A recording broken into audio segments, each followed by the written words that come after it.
En juin, l'association Mémoire, Culture et Développement a produit une exposition de photographie au Muret, à la chapelle Saint-Roch. Il s'agissait de réunir des photographes qui avaient travaillé sur le thème du paysage landais. Et cette exposition a été une réussite, ça a été vraiment on a pu accueillir des gens qui avaient des choses à montrer, des choses remarquables. Le public a découvert ce qu'était la photographie, et souvent ce qu'était la photographie quand elle était de qualité et quand elle était générée par des professionnels.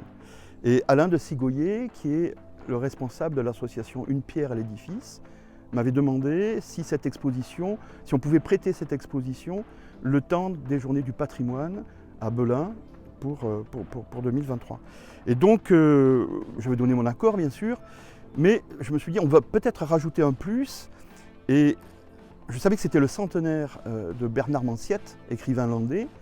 Et en travaillant un petit peu sur ses écrits, j'ai trouvé un extrait de son livre « L'enterrement à sabre », qui parlait des éléments, le feu, la terre, l'eau et l'air.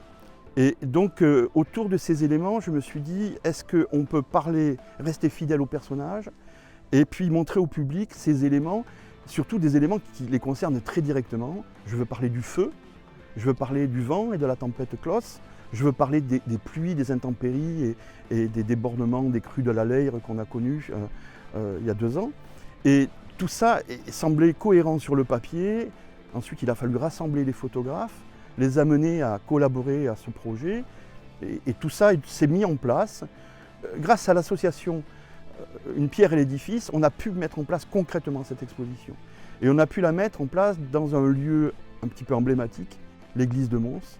Voilà. Et donc c'est la collaboration des photographes, des bénévoles des associations qui ont permis de mettre en place cette exposition intéressante.